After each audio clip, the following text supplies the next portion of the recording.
Thérèse de Lisieux, témoin de la miséricorde. Enseignement donné par frère Anthony Joseph du couvent des Carmes de Paris à la fraternité Sainte-Croix à Étampes le 20 avril 2016 dans le cadre du programme du Jubilé de la miséricorde. Je suis heureux de voir cette perspective où finalement on part effectivement de l'actualité de l'Église, de ce que l'Église, c'est-à-dire ce que le Seigneur très concrètement dans notre vie, par l'Église nous donne de vivre, avec ce jubilé, le texte que le pape François a promulgué pour nous inviter à entrer dans cette année de la miséricorde. Et puis vous avez traversé, vous vous êtes replongé dans la source, dans la Bible.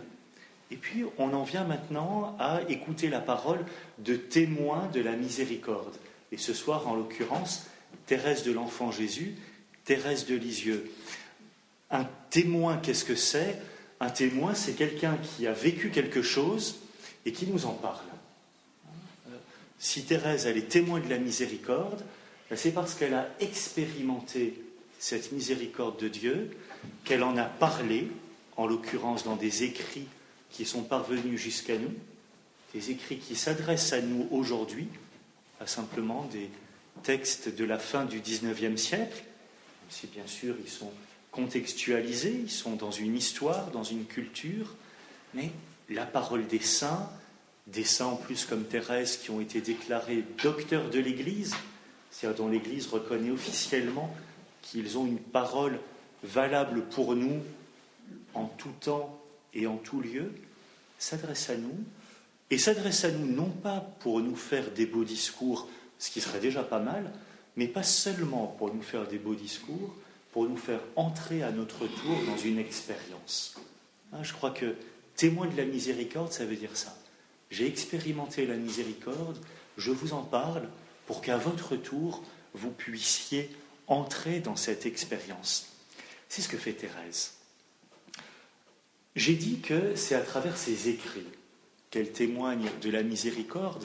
Alors, en guise de très bref préambule, de petite introduction, je me suis amusé à faire un sondage dans ses écrits pour essayer de partir à la recherche du vocabulaire de la miséricorde. Alors, ne vous inquiétez pas, je n'ai pas passé de longues nuits blanches pour éplucher le volume de ses écrits. Il y a des gens très sérieux et très sympathiques qui ont publié des concordances de ses écrits, c'est-à-dire qu'il suffit d'aller chercher à la page miséricorde et on vous dit très gentiment tous les endroits de ses écrits où elle a employé ce mot. Ça me rend service, ça m'a permis de pouvoir dormir les nuits qui ont précédé notre rencontre, mais de pouvoir vous dire aussi très sérieusement que dans l'ensemble de ses écrits, Thérèse emploie 58 fois le mot miséricorde et 18 fois l'adjectif miséricordieux. Elle l'emploie toujours pour parler de Dieu, à une exception près où elle applique l'adjectif miséricordieux à la Vierge Marie. Mais non, vous voyez, à 99,9%, quand elle emploie le mot de miséricorde ou de miséricordieux, c'est pour parler de Dieu. Et alors, quelque chose qui est intéressant, même si je vais entretenir un petit suspense, c'est que dans l'immense majorité des cas, elle emploie ces mots dans des écrits qui datent des 3 dernières années de sa vie. Je ne peux pas ce soir faire une biographie de Thérèse, mais vous vous souvenez peut-être qu'elle est née en 1873 à Alençon. À l'âge de 15 ans, en 1888, le 9 avril, elle entre au Carmel de Lisieux et elle y passe 9 ans, jusqu'à sa mort, son entrée dans la vie, le 30 septembre 1897. Alors, sur ces 24 ans de vie, c'est pas beaucoup, mais sur ces 24 ans de vie, c'est dans des écrits des 3 dernières années de sa vie qu'elle parle de la miséricorde. À partir de 1895, à 2 très rares exceptions près, à peine 1 ou 2. Par exemple, dans une lettre plus ancienne, elle avait écrit « À tout péché, miséricorde ». Bon, en même temps, ça, c'est un petit peu un dicton connu. Pourquoi ces statistiques ? Oui. qu'est-ce qu'il nous raconte? Eh bien, pour souligner l'importance de l'année 1895 dans la vie de Thérèse. En 1895, Thérèse est carmélite depuis déjà 7 ans, et pourtant c'est l'année que l'on peut appeler l'année de la découverte de la miséricorde pour elle. Et ce soir, maintenant que j'ai fait ce petit préambule, je voudrais parler de la miséricorde chez Thérèse en 2 grands points. D'abord, lever ce suspense insoutenable. Qu'est-ce que c'est que cette découverte de la miséricorde en 1895 ? Ça sera l'essentiel de mon propos, parce que ça me permettra vraiment d'appuyer très fort sur le fait que, pour Thérèse, la miséricorde, c'est une expérience. Et puis, dans un deuxième temps, je prendrai 4 petits points pour parler du déploiement de la miséricorde dans la vie de Thérèse. Qu'est-ce qui s'est passé en 1895 ? Qu'est-ce qui s'est passé en 1895, alors que Thérèse a 22 ans et qu'elle est carmélite depuis déjà 7 ans ? Je prétends que c'est la découverte de la miséricorde, mais bien évidemment, Thérèse avait déjà entendu parler de la miséricorde.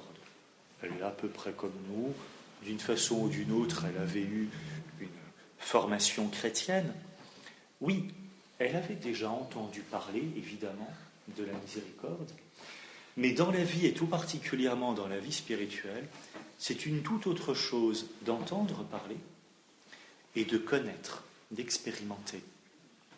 Dans un livre de l'Ancien Testament, le livre de Job, vous savez, le bonhomme qui était très riche, à qui on a tout pris, qui a tout perdu, qui se retrouve sur son tas de fumier et qui a le courage de garder le fil de la relation à Dieu, même quand il est dans le fumier, dans tous les sens du terme. Le livre de Job, quand ça va pas très fort dans nos vies, y compris dans nos relations à Dieu, ça peut être bon de le lire. C'est un homme qui a eu le courage de tenir bon dans les relations à Dieu, même quand ça allait mal, jusqu'à lui dire « Mais Dieu, j'en peux plus !» Et ce Job, après avoir traversé sa grande épreuve, donc c'est dans l'Ancien Testament, livre de Job, chapitre 42, il dit à Dieu « Avant je te connaissais par ouï dire, maintenant mes yeux t'ont vu. » J'avais entendu parler de Dieu, et on a tous entendu parler de Dieu. Mais je suis sûr qu'il y a des moments dans notre vie où nous avons approfondi notre connaissance de Dieu. Dieu, ce n'est pas un concept ou une idée dont on nous parle, c'est une personne avec qui on est en relation. La miséricorde, cette profondeur du cœur de Dieu, il y a quelque chose de ce passage que Thérèse a vécu. Elle en avait entendu parler, et un jour, elle en a fait l'expérience. Et elle raconte ça dans son autobiographie, ce qu'on appelle les manuscrits autobiographiques, ou l'histoire d'une âme. Elle relate, mais vraiment, un moment, une date précise. Cette année, le 9 juin 1895, le jour de la fête de la Sainte Trinité, j'ai reçu la grâce de comprendre plus que jamais. Poursuit la phrase que je développerai tout à l'heure. La grâce de découvrir, d'expérimenter la miséricorde. Et ça va être tellement fort dans son cœur, cette découverte de la miséricorde, qu'elle va sentir l'inspiration de faire une prière d'offrande, de s'offrir à la miséricorde. Pour bien comprendre ce que ça signifiait dans son itinéraire spirituel, il faut que je fasse un petit zoom arrière. Vous permettez ? Je fais un petit zoom arrière sur le contexte dans lequel Thérèse vit cela. Le contexte de sa vie au Carmel de Lisieux et le contexte spirituel de la France du XIXe siècle. C'est assez courant dans la France du XIXe siècle, peut-être particulièrement chez les moniales, chez les religieuses, de faire des prières d'offrande, de s'offrir à Dieu. Mais ce qui est le plus courant, c'est pas du tout de s'offrir à la miséricorde comme Thérèse va le faire. C'est plutôt de s'offrir à la justice divine. Alors, faut jamais dénigrer des mouvements spirituels, quand bien même ils sont d'une autre époque, quand bien même ils peuvent susciter certaines choses surprenantes. Voilà, hein, mais voilà, c'est présent. Dans la France du XIXe siècle, au Carmel en particulier, c'est pas rare. On s'offre à la justice divine. Sans dénigrer cela, on pourrait dire avec du recul, il y a un petit peu une logique de la spiritualité du paratonnerre. Alors évidemment, je dis qu'il ne faut pas dénigrer ça, mais je me doute bien que ça va vous faire sourire. Vous voyez, la logique, c'est un petit peu, il y a du péché dans le monde, et moi je veux participer au salut du monde. Mais puisque les pécheurs méritent, dans mes représentations de la spiritualité, dans mes représentations de Dieu, je me figure que les pécheurs méritent le châtiment de Dieu, alors je vais m'offrir à la justice de Dieu pour qu'il détourne sur moi les châtiments. Il y a un petit peu une spiritualité du paratonnerre. Ça a duré assez longtemps. Il y a un frère dans ma communauté qui a plus de 80 ans. Quand il est entré au Carmel, dans sa famille, on lui a dit « Oh ben c'est bien, tu seras notre paratonnerre. » Je ne vous dis pas la pression. Je ne vous dis pas la pression. C'est présent de façon diffuse dans la spiritualité du XIXe siècle et c'est présent de façon très concrète aux oreilles de Thérèse parce que, figurez-vous que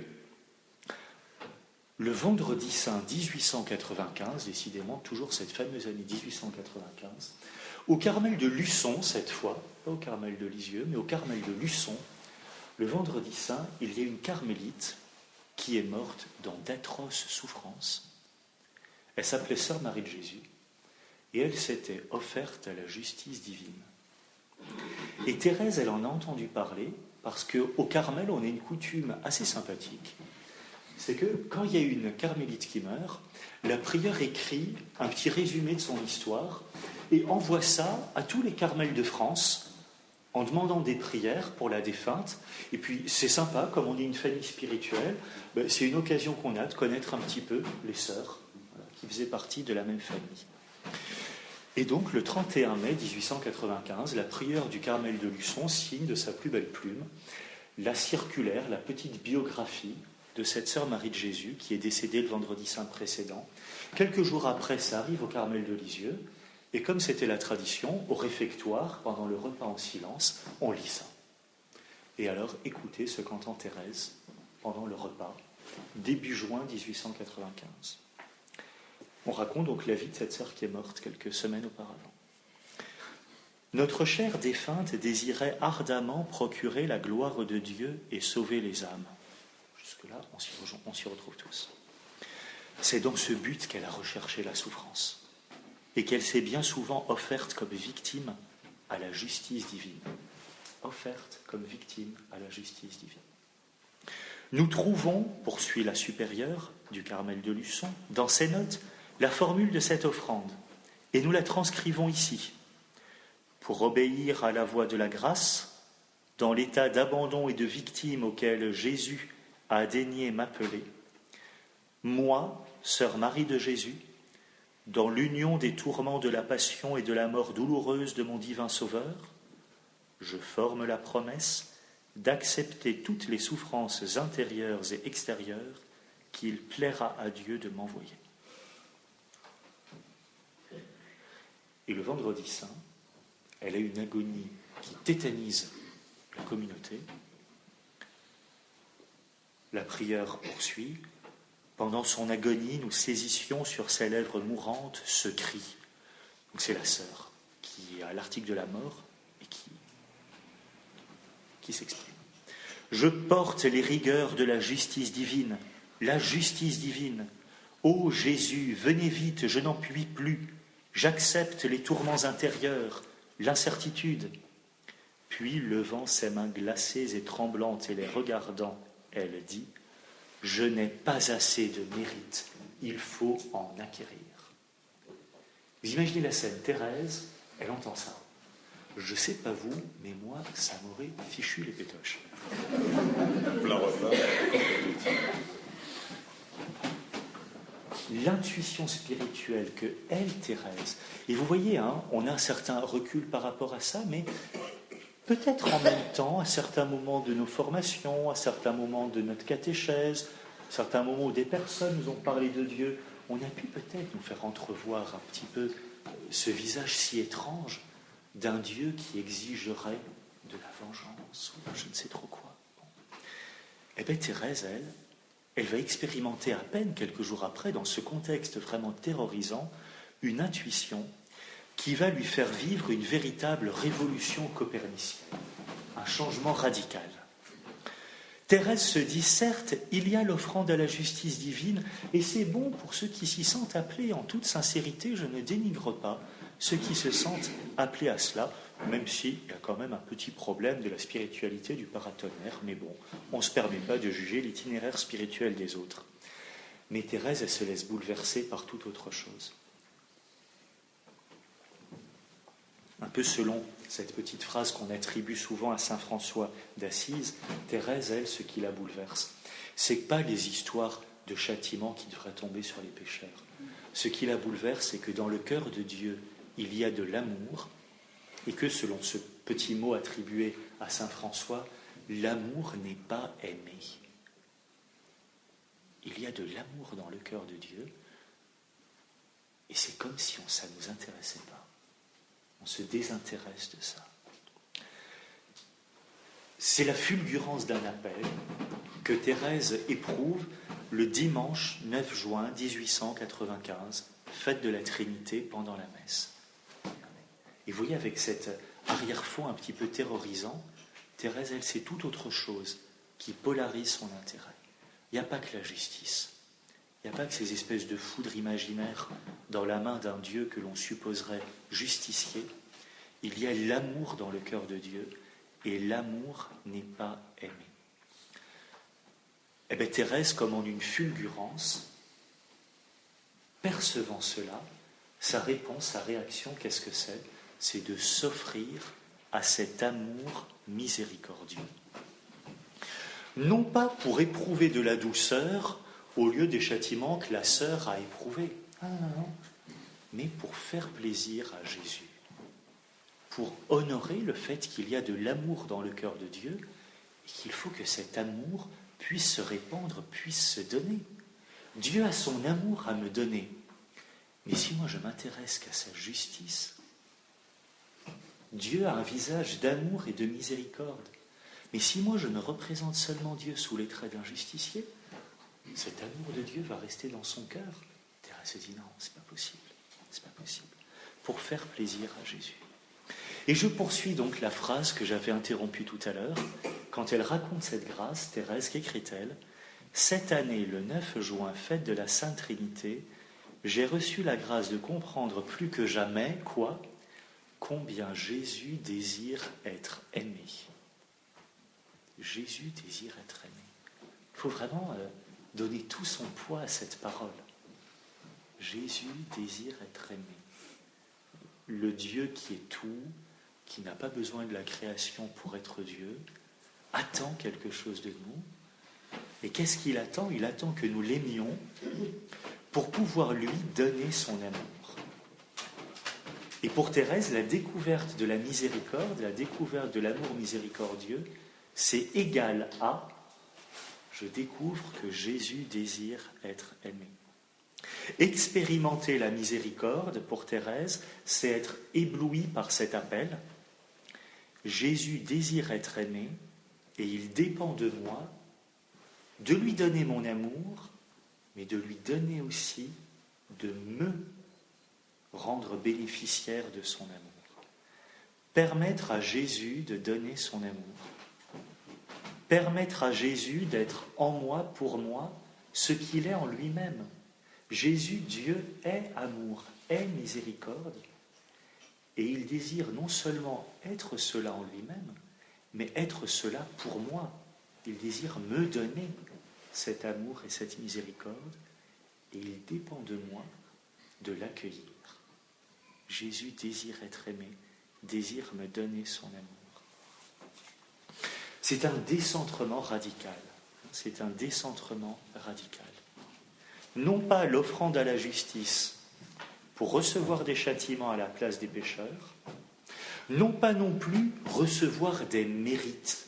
Vous savez, les mérites, c'est je fais des bonnes actions et je m'imagine que je capitalise un trésor qui va faire que je vais pouvoir dire à Dieu, hep, monnaie d'échange. J'ai fait plein de bonnes actions. En échange, tu vas me donner ton amour, ok ? Le problème, réalise Thérèse, c'est que moi, je pourrais faire toutes les bonnes actions que je veux, ça sera toujours peanuts pour m'en servir de monnaie d'échange avec l'amour de Dieu, qui est infini, qui est au-delà de tout. Il faut réaliser ça. Je n'ai pas de monnaie d'échange. Vous voyez, elle prend le contrepoint de la sœur qui criait sur son lit de mort, « J'ai pas assez de mérite, j'ai pas assez de mérite. » Thérèse, elle se dit, mais de toute façon, je n'aurai jamais assez de mérite. C'est mission impossible. Mission impossible. Alors j'y reviendrai dans un petit instant. Thérèse, elle va choisir d'ouvrir les mains. C'est-à-dire, Jésus, de toute façon, j'aurai toujours les mains vides, donc il vaut mieux que ça soit toi qui remplisse mes mains et qui me donne ton amour. Vous voyez, non pas m'offrir à la justice pour recevoir des châtiments à la place des autres, non pas non plus faire des bonnes choses pour acquérir des mérites. Il faut faire des bonnes choses. Il faut faire des bonnes choses. Mais il ne faut pas m'imaginer que ça va pouvoir me servir de monnaie d'échange avec Dieu. Avec Dieu, on est toujours obligé d'agir gratuitement. Bon, ça tombe bien, c'est comme ça aussi qu'il agit lui-même. Ça nous permet de lui ressembler au moins en cela. Non pas cela donc, mais, pour Thérèse, m'offrir à la miséricorde pour donner de l'amour à Jésus, pour lui permettre d'accomplir son œuvre de salut en moi. C'est une révolution copernicienne. Déjà en soi, et en plus dans le contexte spirituel de l'époque, quand même, un peu plombé par rapport à ça. On peut dire, dans la catéchèse lambda de l'époque, on n'entendait pas souvent ce genre de choses. Il fallait vraiment qu'elle ait une intuition spirituelle forte, une grâce particulière de Dieu pour la retourner. Il faut reconnaître aussi que le génie spirituel thérésien est quand même coutumier de ce genre de renversement stupéfiant.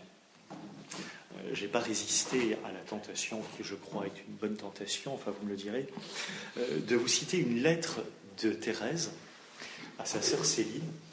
C'est éclairant, hein, c'est pas purement gratuit. Enfin si, j'ai dit qu'il fallait que ça soit gratuit, bon, enfin bref. Si je la cite, c'est qu'il y a un rapport quand même. 2 ans auparavant, 6 juillet 1893, la lettre 142, pour ceux qui voudraient retrouver le texte dans les écrits de Thérèse, Thérèse écrivait à sa sœur Céline ceci. Et là aussi, on se dit, mais c'est un renversement spirituel, c'est quand même énorme. Voici ce qu'elle écrivait à sa sœur. Donc Thérèse est carmélite, et elle écrit à sa sœur Céline, qui à l'époque n'est pas encore carmélite. Thérèse écrit « Le mérite ne consiste pas à faire ni à donner beaucoup, mais plutôt à recevoir, à aimer beaucoup. » Alors là, on a envie de lui dire « Tu as écrit un peu trop vite, c'est le contraire. » C'est le contraire. Le mérite, c'est de faire des choses pour pouvoir donner. Elle dit « Non, j'ai bien écrit. Le mérite ne consiste pas à faire ni à donner beaucoup, l'accumulation de la monnaie, comme je dis, mais plutôt à recevoir, à aimer beaucoup. » Vous voyez, qu'est-ce qu'elle raconte ? Il faut poursuivre. Elle poursuit. Bon réflexe spirituel, comme dans le parcours ici, recours à l'écriture. Il est dit que c'est bien plus doux de donner que de recevoir, et c'est vrai. Il est dit, il est écrit, c'est dans l'écriture, qu'il est bien plus doux de donner que de recevoir. Ça vous dit quelque chose, ce passage de l'écriture ? Actes des apôtres. Actes des apôtres, chapitre 20. C'est un très beau passage. C'est une parole de Jésus que les évangiles ne nous rapportent pas, mais que Paul rapporte dans les actes. Acte 20, verset 35, ou quelque part par là-bas, Paul dit « Le Seigneur a dit, il est meilleur, il est plus doux, traduit Thérèse, de donner que de recevoir. » Alors là, du coup, il y a une contradiction avec la logique de Thérèse. Le mérite ne consiste pas à donner beaucoup. Ben si, le Christ a dit qu'il vaut mieux donner que recevoir. Comment Thérèse va-t-elle s'en sortir ? Quand Jésus veut prendre pour lui la douceur de donner, ce ne serait pas gracieux de refuser. Laissons-le prendre et donner tout ce qu'il voudra. La perfection consiste à faire sa volonté. Vous comprenez le renversement ? Il est plus doux de donner que de recevoir. Eh bien, je vais laisser Jésus me donner, puisqu'il est plus doux de donner. C'est une plus grande joie de donner. Je vais laisser à Jésus la plus grande joie.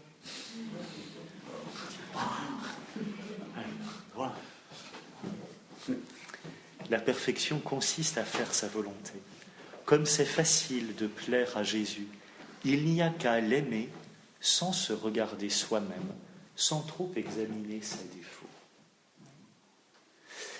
Alors, vous voyez, ce passage de la lettre, je crois que ça valait la peine de le lire, même si ce n'est pas exactement sur la miséricorde, mais ça nous montre le renversement spirituel.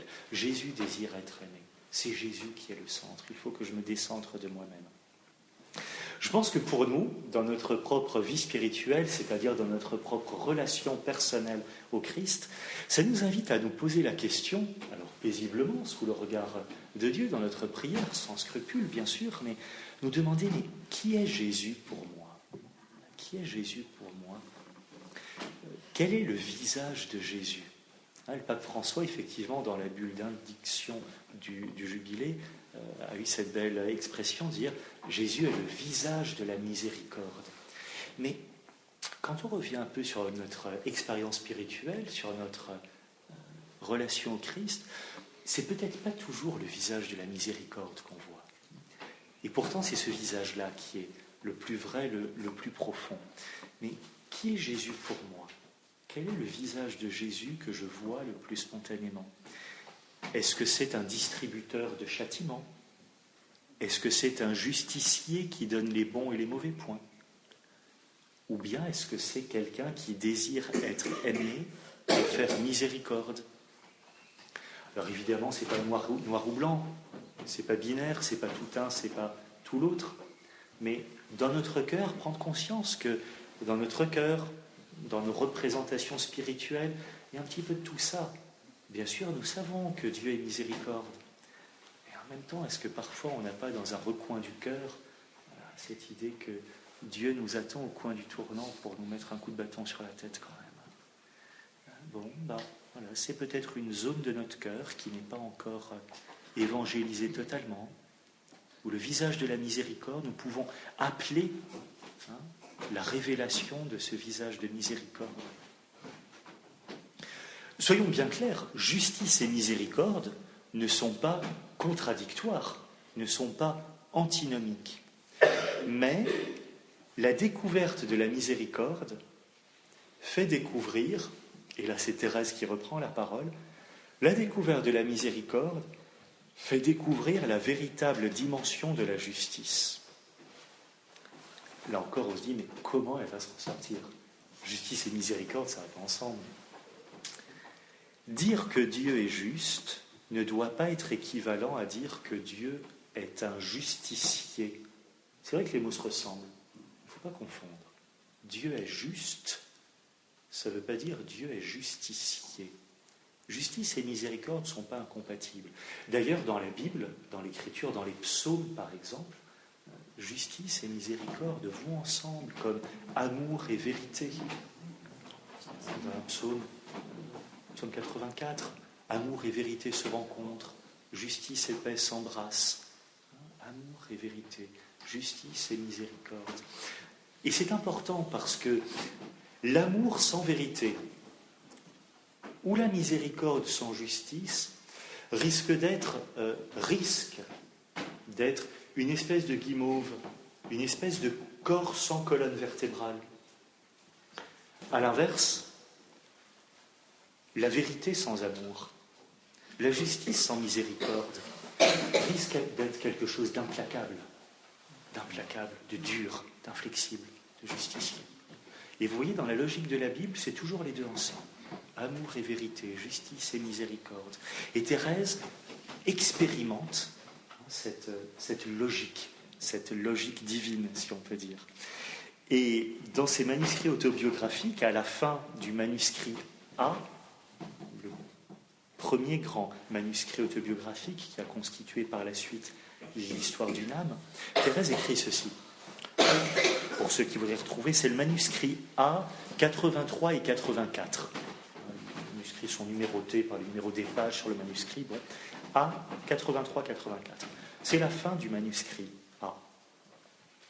Thérèse écrit, en parlant toujours de cette découverte de la miséricorde, c'est toujours de cela que je parle. À moi, Dieu a donné sa miséricorde infinie, et c'est à travers elle que je contemple et adore les autres perfections divines.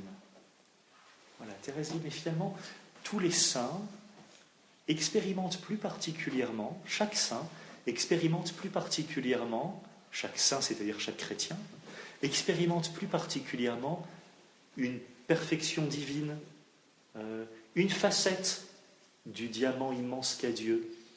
Moi, le Seigneur m'a fait la grâce de découvrir sa miséricorde. Et c'est à travers cette facette-là que je vois tout le diamant. C'est à travers la miséricorde que je contemple toutes les perfections divines. Alors, toutes m'apparaissent rayonnantes d'amour, la justice même me semble revêtue d'amour. Ah bon, comment ? Quelle douce joie de penser que le bon Dieu est juste, c'est-à-dire qu'il tient compte de nos faiblesses, qu'il connaît parfaitement la fragilité de notre nature. De quoi donc aurais-je peur ? Dieu est juste, je ne sais pas vous, mais moi j'aurais envie de poursuivre la phrase. Oui, Dieu est juste, donc il va condamner ce qu'il y a de mal en moi. Et Thérèse prend complètement le contre-pied de ça. Dieu est juste, c'est-à-dire, il tient compte de ma faiblesse, il connaît la fragilité de ma nature, et il va agir en conséquence avec miséricorde. De quoi donc aurais-je peur ? C'est parce qu'il est juste, c'est-à-dire parce qu'il me connaît tel que je suis et qu'il agit en conséquence, qu'il me fait miséricorde. De quoi donc aurais-je peur ? 2 jours après cette découverte éblouissante du 9 juin 1995, où très spontanément, très immédiatement, dans le silence de son cœur, Thérèse s'est offerte à cette miséricorde, 2 jours après, elle aura composé une prière assez développée, et plus solennellement, plus liturgiquement, on aurait envie de dire, elle va prononcer cette prière, s'offrir plus solennellement à l'amour miséricordieux.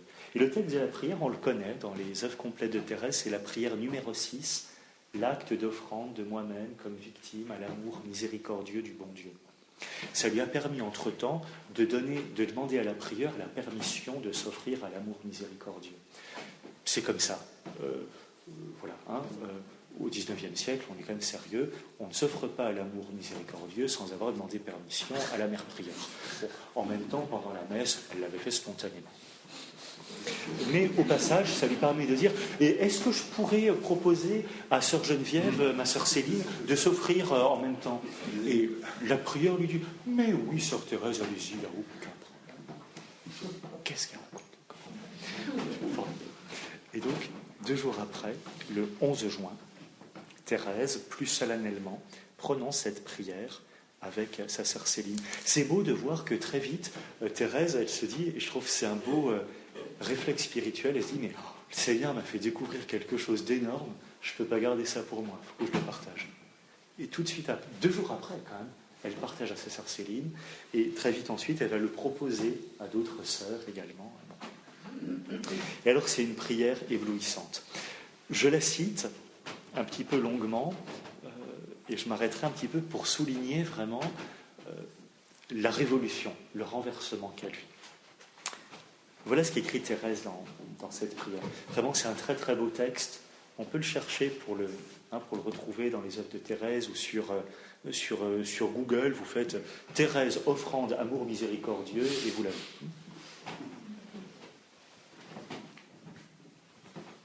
Ô mon Dieu, Trinité bienheureuse, je désire vous aimer et vous faire aimer. Ça commence comme ça.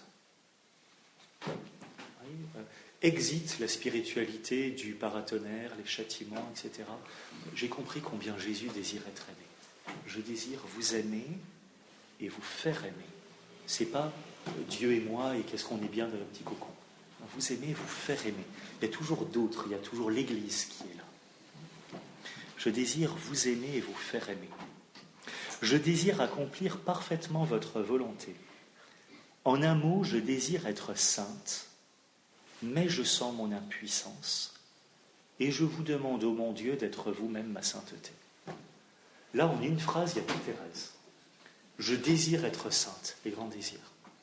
Mais quand je me regarde, et quand je regarde Dieu, je dis, mais c'est une mission impossible. Alors comment je vais m'en sortir ? Je demande à Dieu de me rendre saint. Parce que moi-même, j'y arriverai pas. Je n'arriverai pas à accumuler une monnaie d'échange pour pouvoir dire à Dieu, sainteté en échange, s'il vous plaît. Je désire être sainte, mais je sens mon impuissance et je vous demande, ô mon Dieu, d'être vous-même ma sainteté. Au soir de cette vie, et là je pense qu'elle a vraiment en tête le cri de l'autre sœur qui, elle, disait « j'ai pas assez de mérite, j'ai pas assez de mérite ». Au soir de cette vie, écrit Thérèse, je paraîtrai devant vous, ô mon Dieu, les mains vides, car je ne vous demande pas de compter mes œuvres. Toutes nos justices ont des taches à vos yeux. Je ne pourrai jamais avoir de monnaie d'échange. Et elle a cette expression géniale, je paraîtrai devant vous les mains vides. Ça ne veut pas dire que j'ai passé ma vie à me tourner les pouces, attention. Ça ne veut pas dire que j'ai passé ma vie à me tourner les pouces. J'ai fait ardemment tout ce qui dépendait de moi. Mais à aucun moment, je me suis imaginé que je pourrais avoir une monnaie d'échange vis-à-vis de Dieu. Je fais tout ce qui dépend de moi, mais face à l'immensité de Dieu, à l'immensité de l'amour de Dieu, et à l'immensité des désirs que j'ai dans mon cœur, Thérèse, c'est capital, j'ai les mains vides, j'assume cela. Et je transforme cela en ma chance. J'ai les mains vides, Dieu va pouvoir les remplir de lui-même. Je ne vous demande pas de compter mes œuvres. Je veux donc me revêtir de votre propre justice et recevoir de votre amour la possession éternelle de vous-même. J'ai les mains vides, c'est ma chance. Vous allez pouvoir tout me donner. Le Seigneur va pouvoir tout me donner, puisque j'ai les mains vides. Afin de vivre dans un acte de parfait amour, je m'offre, comme victime d'holocauste, à votre amour miséricordieux, vous suppliant de me consumer sans cesse, laissant déborder en mon âme les flots de tendresse infinie qui sont renfermés en vous, et qu'ainsi je devienne martyr de votre amour, ô mon Dieu. Martyr, vous le savez, étymologiquement, c'est la même chose que témoin. Martyr, en grec, ça veut dire témoin. Quelqu'un qui a expérimenté quelque chose, l'amour de Dieu, donc qui a tenu jusqu'au bout dans cet amour, vaille que vaille. Pour les martyrs sanglants, quand bien même on prendrait leur vie, on demeurait fidèles. Et qui en témoignent pour nous entraîner à leur suite. Le vendredi suivant, en faisant son chemin de croix, Thérèse reçoit une grâce singulière d'éprouver en son cœur ce feu de l'amour.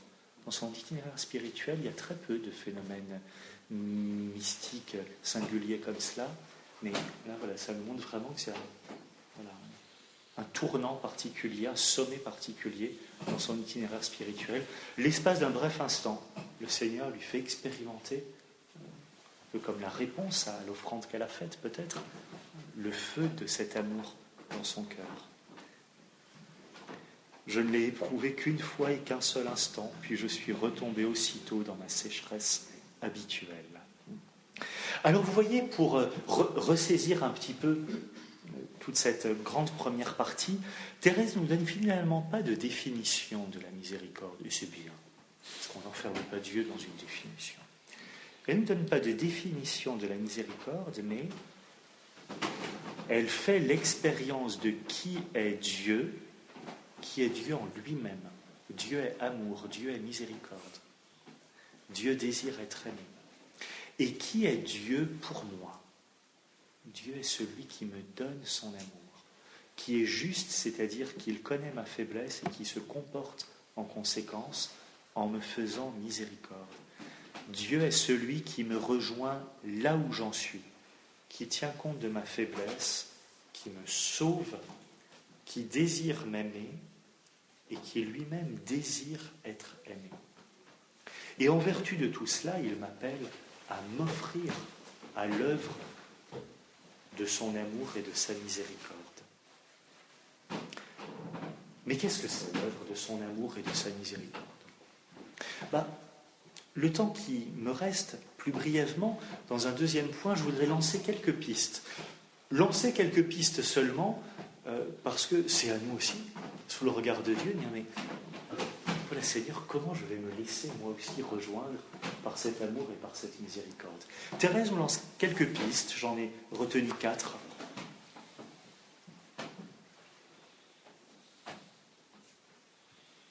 Je passe dans mon second point que j'ai intitulé « Le déploiement de la miséricorde dans une vie ». Le premier point auquel j'ai pensé, allez, ça nous fera faire une toute petite pause. Vous savez, j'ai eu un moment d'angoisse quand Alain a pris tout à l'heure le livre de la miséricorde, que quand j'ai entendu les premiers mots du texte qu'il lisait, je dis « Ouah, s'il va trop loin, il va me casser la baraque !» Il n'est pas allé trop loin. Il avait bien senti jusqu'où il fallait aller. Il était bien inspiré. Exactement le passage qu'Alain citait tout à l'heure, c'est magnifique. C'est le début de l'histoire d'une âme, les premières lignes de l'histoire d'une âme, du manuscrit A, où Thérèse, c'est très beau, en introduction un peu à l'histoire de sa vie, elle nous dit ce qu'elle va faire en écrivant sa vie. Une carmélite qui écrit sa vie, c'est quand même pas banal. Et juste après, là où Alain s'est arrêté, Thérèse écrit « Je ne vais faire qu'une seule chose, commencer à chanter ce que je dois redire éternellement, les miséricordes du Seigneur. » D'accord, c'est ce qu'Alain nous a cité, mais qu'est-ce que c'est les miséricordes du Seigneur ? Ouvrant le Saint-Évangile, poursuit Thérèse, mes yeux sont tombés sur ces mots.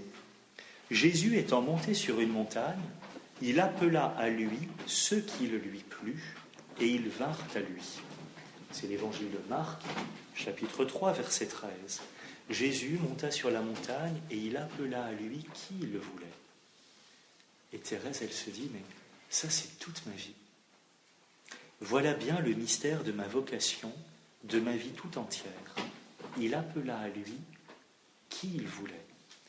Il n'appelle pas ceux qui en sont dignes, mais ceux qu'il lui plaît d'appeler. Ou, poursuit-elle en citant saint Paul, Dieu a pitié de qui il veut, et il fait miséricorde à qui il veut faire miséricorde. Ça, c'est la lettre aux Romains, chapitre 9. Ce n'est donc pas l'ouvrage de celui qui veut, ni de celui qui court, mais de Dieu qui fait miséricorde. Et Thérèse achève, la perfection consiste à faire sa volonté, à être ce qu'il veut que nous soyons. Dieu appelle chacun de nous, Dieu a un dessein d'amour et de salut pour chacun de nous, non pas parce que nous en sommes dignes, mais parce qu'il le désire, et il n'y a pas d'autre justification à l'appel de Dieu. Soyons bien clairs, c'est-à-dire son projet d'amour pour chacun de nous n'a pas d'autre justification que son amour. Alors on peut se dire, mais on tourne en rond. Donc pourquoi l'amour ? Parce que l'amour. Attendez, parce que quoi ? Parce que l'amour. Oui, mais pourquoi l'amour ? Parce que l'amour. Ça ne veut pas dire qu'on tourne en rond. Ça veut dire que Dieu est libre et nous aime gratuitement. Finalement, Dieu non plus n'attend pas de monnaie d'échange. Dieu n'attend pas que nous soyons quelqu'un de bien pour nous sauver. Dieu n'attend pas que nous n'ayons pas besoin de lui pour nous sauver. Dieu nous aime tels que nous sommes. Et il vient à nous, il nous appelle à lui parce qu'il le veut. Liberté de Dieu, gratuité de ses dons. Et du coup, oui, vous voyez tout le relief que prend cette phrase sur laquelle on pourrait passer un peu vite. Pour Thérèse, raconter sa vie, ça va être chanter les miséricordes du Seigneur. Elle cite le psaume 88 en disant cela, et elle cite aussi un verset de psaume, ce psaume 88, donc, qui était très cher à sainte Thérèse d'Avila, qui elle aussi, en écrivant sa vie, dit mais raconter ma vie, c'est chanter les miséricordes de Dieu, raconter l'œuvre de Dieu dans ma vie. Toute la vie de Thérèse est relue à la lumière de la miséricorde. Toute ma vie prend sens à la lumière de cette miséricorde. Le deuxième axe, qui en fait est dans le prolongement du premier auquel j'ai pensé, je l'ai intitulé, je crois que Thérèse nous appelle à laisser Dieu être Dieu dans mon être réel. Dieu aime la personne réelle que je suis.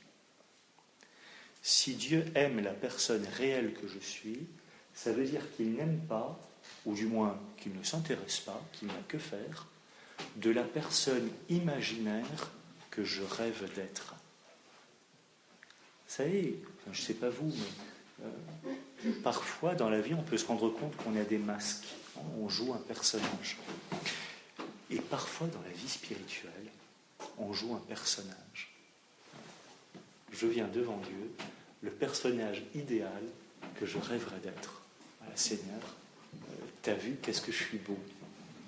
Ben oui, mais en fait, j'oublie beaucoup de zones de ma vie, de mon être, où c'est pas si joli que ça, en fait. Mais en fait, j'ai peur de présenter ça à Dieu aussi. Parce que moi, je voudrais tellement être parfait pour me présenter à Dieu comme quelqu'un d'impeccable. Mais Dieu, il s'en moque. Dieu, il veut voir la personne réelle que je suis. De toute façon, Dieu, il me connaît mieux que personne et mieux que moi-même. Il sait bien la dignité qu'il y a en moi, et il connaît mieux que moi-même la dignité et la beauté qu'il y a en moi. Et il connaît déjà la laideur qu'il y a en moi, donc c'est pas la peine de faire semblant. Pas la peine de faire semblant. Thérèse écrit, en citant saint Jean de la Croix, « L'amour est si puissant qu'il sait tirer profit de tout, du bien et du mal qu'il trouve en moi. » L'amour sait tirer profit de tout, du bien et du mal qu'il trouve en moi. Sans doute, on peut bien tomber, on peut commettre des infidélités, mais l'amour, sachant tirer profit de tout, a bien vite consumé tout. Qu'est-ce que ça veut dire ? Ça veut dire, ne rêvons pas que nous soyons une personne idéale et qu'il faut que nous soyons quelqu'un d'idéal pour rentrer en relation avec Dieu. Dieu glorifie, Dieu se réjouit du bien qu'il y a en nous, et Dieu se réjouit aussi de faire miséricorde au mal qu'il y a en nous, pour que rien en nous ne puisse échapper à son œuvre de salut. Si je présente à Dieu que la personne imaginaire que je rêve d'être, je suis dans l'illusion, et donc je passe à côté. Si je présente à Dieu que le bien qu'il y a en moi, mais il y a la moitié de mon être, et encore je suis très généreux, qui risque d'être coupé à des illusions, ça peut durer longtemps. Bon. Toute une partie de moi que je ne vais pas présenter à Dieu, ça ne va pas. Dans un langage qui est plus tout à fait le nôtre, mais je veux citer un petit adage que les pères de l'Église aimaient bien citer, qui dit « Ce qui n'est pas assumé n'est pas sauvé ». Vous savez, c'était à l'époque, dans les premiers siècles de l'Église, où il y avait des hérésies chrétiennes qui disaient « Bon, le Verbe s'est fait chair, mais pas trop quand même. Hein. Le Verbe s'est fait chair, mais dans la partie la plus noble de l'humanité quand même. Dans ce qui est un peu trop banal, trop ordinaire, trop humain, quoi. Non, quoi. » Et là, je veux dire, appuyé sur l'Écriture, sur la tradition de l'Église, dès les premiers siècles, les pères disent « Non, le Verbe s'est fait chair à 100%. Jésus, il n'est pas 75% Dieu et 25% homme. Il est 100% Dieu et 100% homme. Il a pris tout ce qui fait notre humanité. Et c'est capital pour nous, parce que s'il y a une partie de l'humanité que Jésus n'a pas assumée, si le Verbe ne s'est pas fait chair jusque-là, il y a une partie de ma personne qui ne peut pas être sauvée. Et là, je suis mal. Dans notre vie spirituelle, c'est pareil. Ce qui n'est pas présenté à Dieu ne peut pas être sauvé.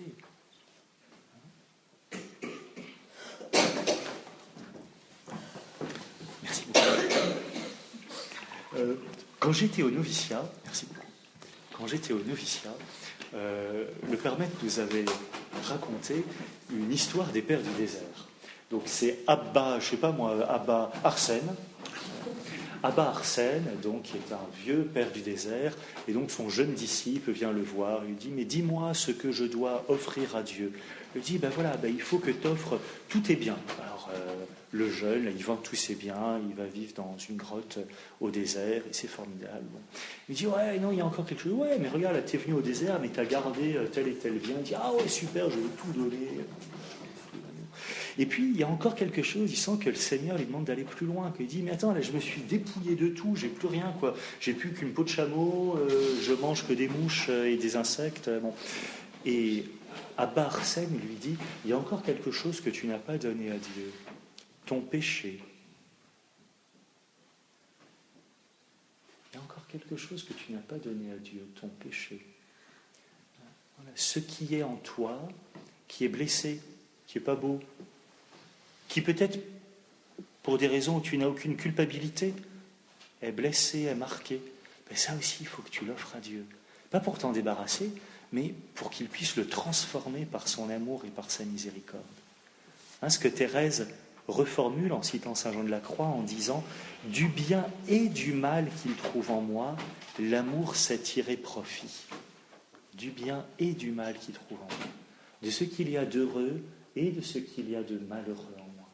Mais tout offrir à Dieu, pour qu'il puisse tout guérir, tout sauver, tout transformer en lui, et que tout en moi devienne une occasion de glorifier Dieu. Il m'a sauvé même de ça qui m'empoisonnait la vie depuis si longtemps. Le troisième axe que je voudrais nommer, c'est un petit peu pour répondre à une objection qu'on pourrait se faire. On pourrait dire, ouais, mais bon, Thérèse, c'est quand même facile pour elle, c'est une grande sainte. Moi, j'en suis loin. Facile pour une sainte. Moi, voilà, dans le marasme où je me trouve, ou les misères avec lesquelles je me bats, pas facile quand même. Erreur. Et Thérèse a pensé qu'on allait lui faire cette objection.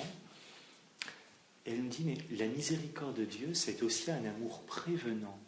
C'est un amour pardonnant, mais c'est aussi un amour prévenant.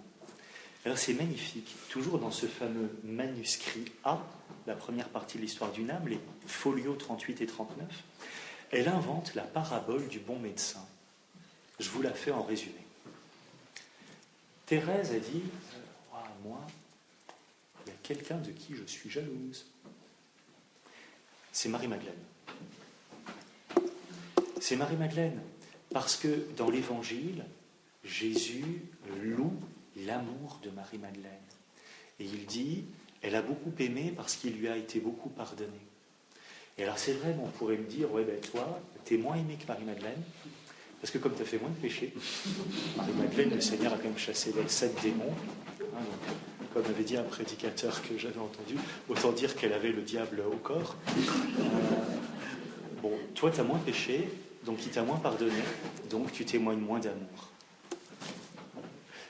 Et Thérèse a dit, non, ça, pour moi, c'est insupportable. Je veux aimer Jésus plus qu'il n'a jamais été aimé. Dans une lettre, Thérèse écrit ça.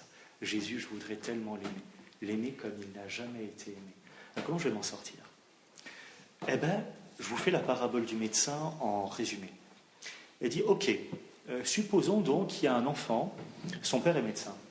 Il se casse la figure sur la route parce qu'il a trébuché sur un caillou.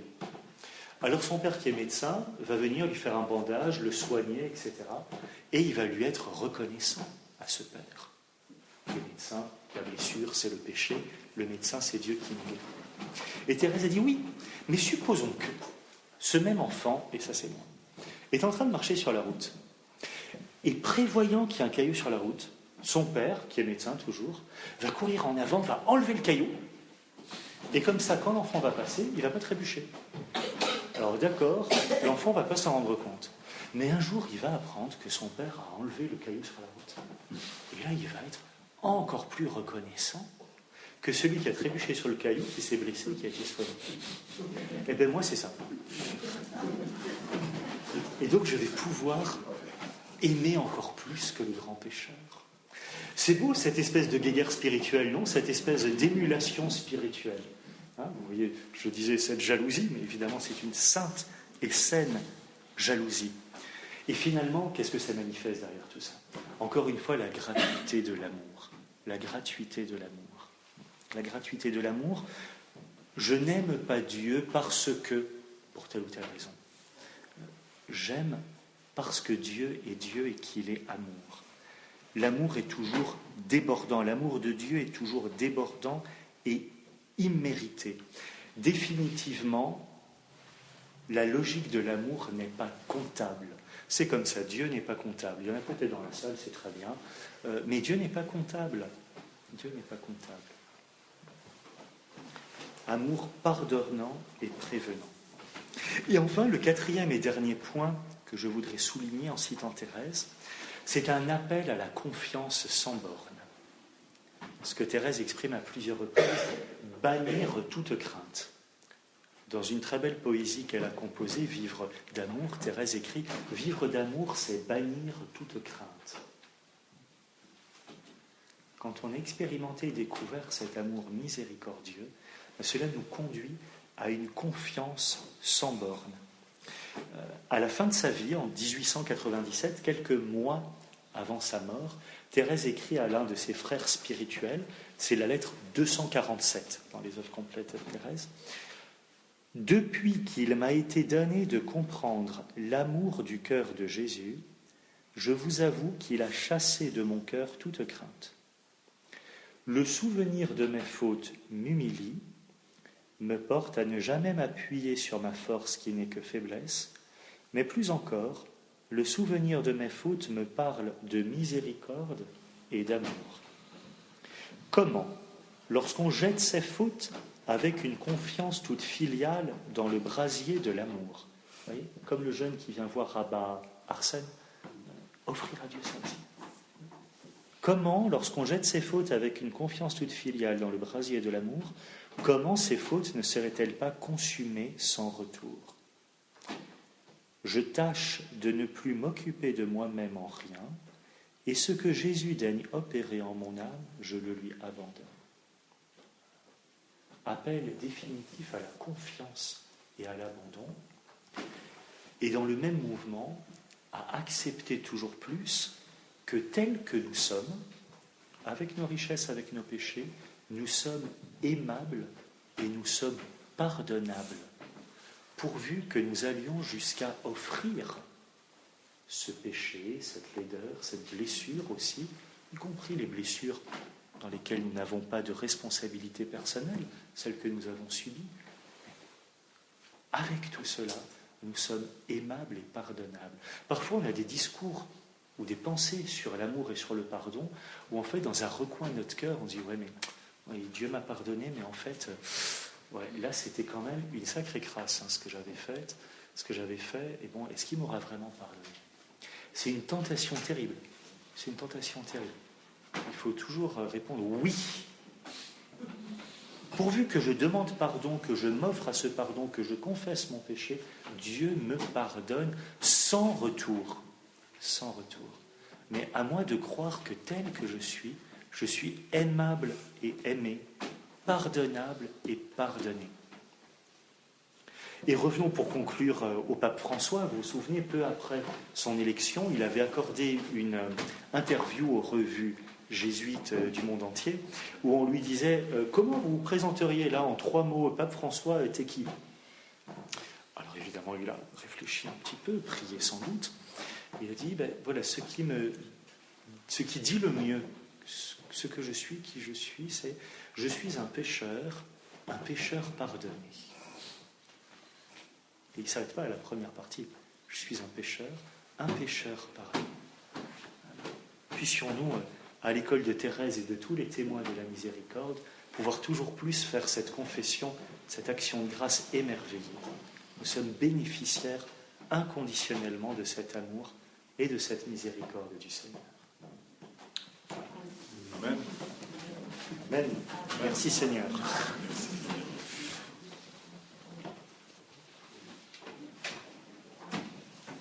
Peut-être pour vous laisser préparer les questions, on peut peut-être prendre, j'avais sur le cœur un chant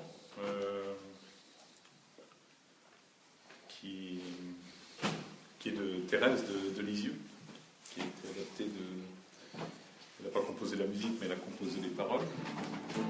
Alors on peut peut-être reprendre le dernier stick ensemble. Beaucoup le connaissent parce que c'est « Je n'ai d'autres désirs ». Ça peut nourrir notre temps d'intériorisation et poser quelques questions à notre frère Anthony Joseph.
L'offrande de Thérèse, la miséricorde de Dieu, par ses sœurs. De façon très diverse. Merci de me donner l'occasion de préciser cela. Par exemple, la première à laquelle elle propose cela, c'est sa disciple, un petit peu sœur Geneviève, qui est sa propre sœur de sang, Céline, voilà, qui entre dans la démarche. Quelque temps après, elle en parle à une autre de ses sœurs carmélites, Marie. Elle dit « Oui, oh, ma sœur Marie du Sacré-Cœur, n'auriez-vous pas envie de faire avec nous l'offrande à l'amour miséricordieux ?» La réaction spontanée de Marie, c'est « Ah non, le bon Dieu serait capable de me prendre au mot, et alors qu'est-ce que je vais souffrir ?» Elle n'a même pas entendu offrande à la miséricorde. Offrande, ça suffit pour qu'il y ait tout le fil de la spiritualité de l'époque qui se défile. Voilà. De justice. Oui, non, je ne sais pas. Voilà. Après, voilà, c'était partagé. Finalement, un petit peu, comme il est toujours difficile d'accueillir quelque chose de neuf, un petit peu peut-être. Après, il faut aussi se figurer que dans l'espace du Carmel, ça s'est accueilli avec discrétion. C'est-à-dire qu'à la réunion communautaire suivante, Thérèse n'a pas dit « Ouais, moi j'ai trouvé un truc super, l'offrande de l'amour miséricordieux. » Bon. Mais comme il se trouvait que déjà à l'époque, Thérèse avait une véritable mission de formation auprès des plus jeunes sœurs, elle était à peu près, sans en avoir le titre, la maîtresse des novices, à la fois elle l'a proposé aux sœurs desquelles elle était plus proche, aux sœurs dont elle avait la charge de formation, et elle a transmis aussi quelque chose de cette découverte dans l'enseignement qu'elle pouvait leur donner. Une petite anecdote à ce sujet-là, on a aussi fait examiner la prière qu'elle avait écrite par un savant théologien. D'ailleurs, ça se voit encore aujourd'hui, paraît-il. Moi, je n'ai jamais vu en vrai, mais j'ai lu cela. Le savant théologien, il a eu la mauvaise idée de lire le manuscrit à la bougie et il a brûlé le coin en haut. Il n'a rien trouvé à y redire, sauf que Thérèse avait écrit « Je sens en mon cœur des désirs infinis ». Et le théologien a dit « Il n'y a que Dieu qui est infini ». Sœur Thérèse, vous allez écrire, s'il vous plaît, « Désir immense ». Alors elle a gratté « Désir immense ». Et en fait, vous savez qui c'est qui avait raison ? C'est Thérèse. Mais oui, et pour elle, c'est clair. Parce que les désirs que nous éprouvons, ce n'est pas une lubie qui nous est passée par la tête. C'est Dieu lui-même qui nous donne ces désirs. C'est Dieu lui-même qui nous donne ces désirs. C'est Dieu lui-même qui nous donne ces désirs. Et c'est Dieu qui nous donne les moyens de les mettre en œuvre. Donc c'est bien infini. On peut légitimement... Je sens en mon cœur un désir infini. C'est la trace de Dieu. Dans un des extraits que vous avez lus, elle parle, après une expérience un peu béatifique de l'amour, Oui. Elle retombe dans sa sécheresse. Oui. Ça m'interpelle. Parce que j'imagine qu'une fois qu'elle a atteint ce stade, ça devrait être permanent, cet état. On peut légitimement se représenter cela, que ça devrait être ainsi. En même temps, vous voyez, l'amour, puisque c'est d'amour qu'il est question, n'est pas ou n'est pas que un sentiment spirituel. L'amour, c'est un engagement de ma volonté pour quelqu'un. Voilà, c'est un engagement de ma volonté pour quelque chose, ou en l'occurrence ici pour quelqu'un. Et l'amour que j'éprouve, que j'ai, dont je fais l'expérience pour quelqu'un, ne se mesure pas seulement à l'aune du sentiment spirituel que j'éprouve. Je peux continuer d'aimer quelqu'un, je ne sais pas, je peux continuer d'aimer quelqu'un pour qui je n'éprouve pas un grand enthousiasme, je peux continuer d'aimer quelqu'un qui m'a fait du mal, justement, désirant vivre un chemin de pardon, de réconciliation.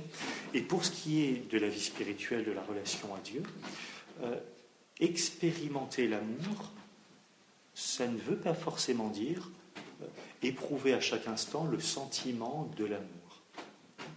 Pour Thérèse, avoir expérimenté l'amour et la miséricorde, ça se traduira plutôt par agir en conséquence. Ou si cela se sent, entre guillemets, à certains moments, Thérèse, elle le sentira plus dans la charité fraternelle que dans les extases mystiques dont elle en a eu beaucoup. Finalement, ça va un petit peu dans le sens de l'incarnation, du Verbe qui se fait chair. Non, le plus sûr, c'est toujours le plus concret. Et le plus concret, c'est souvent la relation avec le prochain. Vous vous souvenez, le premier commandement, c'est d'aimer Dieu, le second lui est semblable, aime ton prochain comme toi-même. Et dans sa première lettre, Saint Jean poursuit, celui qui prétend aimer Dieu et qu'il ne voit pas, et qui n'aime pas son frère qu'il voit, comment peut-il prétendre aimer Dieu ? C'est un menteur. Donc, pour poursuivre dans la piste que vous ouvrez, si je mesure mon amour de Dieu au sentiment spirituel que j'éprouve, je peux à un moment être dans l'illusion. Je peux courir le risque d'être à un moment dans l'illusion. Je peux aussi courir le risque d'une forme d'orgueil spirituel aussi. Dire, wow, j'y suis. Mais c'est toujours un dynamisme spirituel. Et Thérèse, à ce niveau-là, est éclairante et encourageante, parce que l'essentiel de sa vie spirituelle, l'essentiel de sa vie de prière, se fait sans beaucoup de relief apparent, dans une certaine sécheresse. Dans la retraite préparatoire à sa profession, à ses vœux, donc à son engagement perpétuel comme carmélite, quand même, elle dit, voilà, je suis comme dans un tunnel, sans lumière et sans chaleur. Mais dans ce tunnel, j'ai la certitude que mon bien-aimé qui est le Christ m'a prise par la main pour me conduire au but. Alors je lui dis que voilà, je veux simplement ce qu'il désire, et peu importe s'il n'y a pas de lumière, s'il n'y a pas de chaleur. Vous voyez, on rejoint aussi un petit peu ce que j'évoquais tout à l'heure, aimer Dieu pour Dieu. Aimer Dieu pour Dieu. Un frère, moi je n'ai jamais lu nulle part, mais un frère qui avait beaucoup travaillé sur Thérèse avait trouvé dans des témoignages de ses consoeurs que quand il y avait au Carmel des jours de licence, comme on appelle, c'est-à-dire les jours où les sœurs ont un horaire plus libre, et à la place des heures qui habituellement sont consacrées au travail, ceci, cela, les sœurs peuvent faire ce qu'elles veulent. Alors il y avait des sœurs très spirituelles qui, elles, allaient prendre une heure de prière en plus. Thérèse, elle, jamais. Pendant les heures comme ça libres, elle allait rendre un service à une sœur, elle allait faire du ménage dans le coin le plus sale du couvent. Voilà.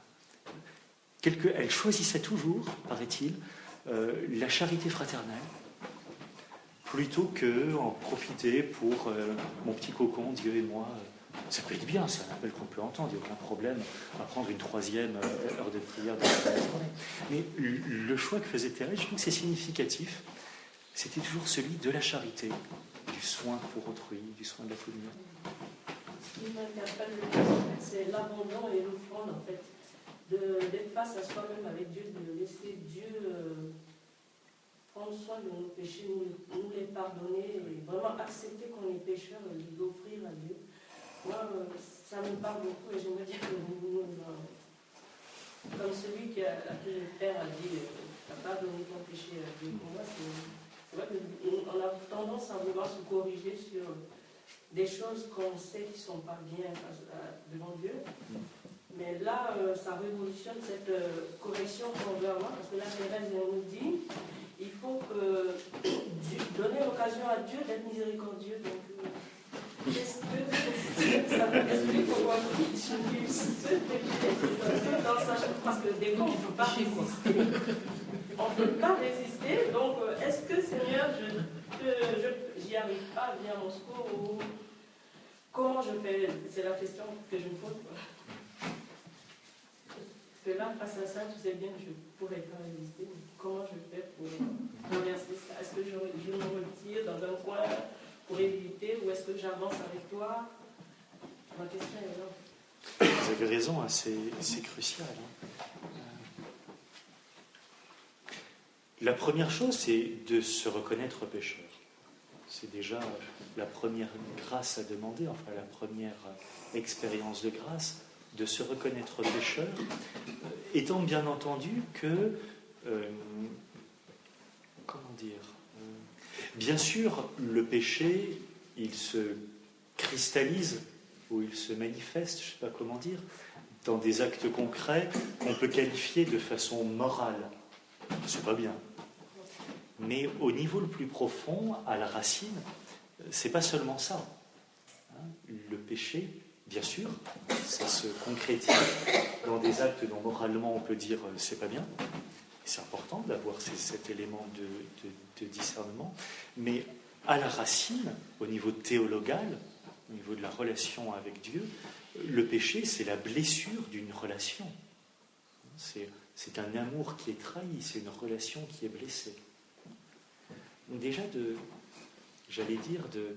d'avoir le courage, et je crois que c'est un vrai courage spirituel, de regarder le péché, de recevoir la révélation du péché, le mien, pas celui du voisin. Avec celui du voisin, c'est plus facile. Mais c'est du mien qu'il s'agit. Le Christ en parle déjà, c'est la paille et la poutre. Bon. Donc, déjà là, c'est déjà une grande grâce. J'ai été capable. Tiens, un bel exemple qu'on peut prier, un passage de la Bible qu'on peut lire à ce sujet-là, c'est dans le second livre de Samuel, le péché de David. Vous vous souvenez, c'est David il y a son copain, enfin plutôt son capitaine, Urias, son général en plus, voilà, qui est à la guerre, et Bethsabée est restée à la maison. Et elle est vraiment très belle. David donc va la séduire, va avoir une relation avec elle, et c'est incroyable de voir que David, qui est l'homme choisi par Dieu, qui a cette relation d'intimité avec le Christ, va s'enferrer dans un réseau, dans un filet de péché. Il va faire revenir le mari pour qu'il couche avec sa femme, pour qu'on croie que c'est... Voilà. Et puis, comme en fait, le mari, il est plus juste que lui, il n'y va pas, il va le faire tuer à la guerre. Et il est complètement aveuglé. Vraiment, c'est l'aveuglement du péché. L'aveuglement du péché. Je veux dire, voilà, même un saint homme, enfin une personne qui a une relation intime avec Dieu, est capable de se fourvoyer comme ça. Et alors, le prophète Nathan arrive. Et il dit à David, tu sais quoi, c'est l'histoire d'un gars. Il reçoit un ami et il faut lui donner à manger. Alors, le gars, c'est quelqu'un de riche qui a tout un troupeau, mais comme il n'a pas envie de se fatiguer, pour donner à manger à son ami, il va aller tuer la brebis, l'agneau, du voisin, qui est un gars fauché, qui en a qu'une, mais il s'en fout. Alors David dit, ouah, c'est un salaud! Et Nathan lui dit, mais cet homme, c'est toi. Et alors là, c'est là que je veux en venir, c'est d'une façon la plus belle confession de foi, c'est-à-dire à la fois la révélation du péché et l'appel de la miséricorde. David dit, j'ai péché contre le Seigneur. J'ai péché contre le Seigneur. Et vraiment, c'est les écailles qui tombent des yeux. Jusqu'à présent, il était dans un aveuglement pas possible, qui faisait se fourvoyer dans cette spirale du mal, et en mettre des couches en plus pour cacher son péché. Et là, j'ai péché contre le Seigneur. Donc déjà cela. Et donc vous voyez, c'est au niveau théologal, c'est au niveau de la blessure de la relation avec Dieu. Et pas seulement au niveau qui finalement est plus superficiel de l'acte moral. C'est grave, l'acte moral, bien sûr, tout à fait le contraire. Mais le niveau théologal, c'est la blessure de la relation. Et alors, le pas suivant, pour le coup, c'est croire que je suis pardonnable. Parce que face à cette révélation de mon péché, ça peut être désespérant. Ça peut être désespérant. Mais le second courage spirituel, c'est de croire que Dieu m'aime quand même. Dieu m'aime jusque-là. Dieu désire restaurer l'alliance jusque-là. Ou pour le dire autrement, le Christ est mort sur la croix pour cela, précisément. La révélation du péché à son véritable niveau théologal et croire que la miséricorde m'est offerte jusque-là. David aurait pu se dire, je suis la dernière des crevures et la seule chose qui me reste à faire, c'est de me jeter par la fenêtre. Ou de continuer ma vie, mais le Seigneur, c'est fini, quoi. Le Seigneur, c'est fini. D'accepter que la relation puisse être restaurée par le seul qui peut le faire, c'est-à-dire le Seigneur. Ça, on peut le vivre dans la relation avec le Seigneur, on peut le vivre avec les personnes qu'on a blessées et qui nous ont blessés. Du moins, nous sommes appelés à le vivre. Mais vous voyez, humblement, modestement, petit à petit, pour David, ça a pris du temps. Il faut que Nathan lui raconte toute son histoire pour qu'il en arrive à dire « Oh, j'ai péché contre le Seigneur ». Et oui, du coup, c'est peut-être le troisième et dernier élément auquel je pense par rapport à ce que vous soulevez. Pas avoir peur d'avoir une patience spirituelle par rapport à cela. Ça peut prendre du temps. Ça peut prendre du temps. Il ne faut pas se décourager si ça prend du temps.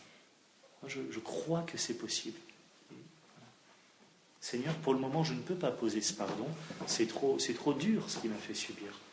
Mais je désire pardonner. Et Seigneur, je te présente déjà ça. Je ne peux pas encore pardonner, mais je désire pardonner. Et c'est déjà un premier pas. Pour ceux qui veulent approfondir, c'est le psaume, vous l'avez deviné, le psaume 50. C'est le psaume 50. Qui contient c'est tout à fait ça. Toute l'attitude. Qui résume toute l'attitude de David. Et seule l'œuvre de Dieu peut faire qu'on s'en sort. Crée en moi un cœur pur. Alors le psaume 50. Comment ? Purifie-moi. Crée en moi. Purifie-moi avec l'hysope. L'allusion prophétique à la boisson du Christ. Oui. Rends-moi la joie d'être sauvé. Écoutez. écoutez, dans cette joie, nous pouvons dire à notre Père ensemble, en demandant peut-être la grâce que l'image du Père que nous avons soit transformée à travers ce que notre frère nous a dit, de ce que Thérèse avait perçu, peut-être que notre Père du ciel, nous le voyons différemment.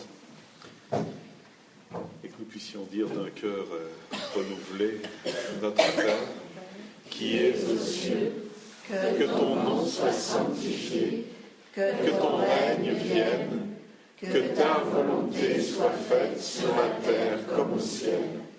Donne-nous aujourd'hui notre pain de ce jour. Pardonne-nous nos offenses, comme nous pardonnons aussi à ceux qui nous ont offensés. Et ne nous soumets pas à la tentation, mais délivre-nous du mal. Car c'est à toi qu'appartiennent le règne, la puissance et la gloire, pour les siècles des siècles. Amen. Que nous peut dire? Le Seigneur soit avec vous. Et avec votre esprit. Et que Dieu Tout-Puissant vous bénisse, le Père, le Fils et le Saint-Esprit. Amen. Vous pouvez retrouver le programme du Jubilé de la Miséricorde sur le site internet www.monastère-invisible.com, rubrique événements.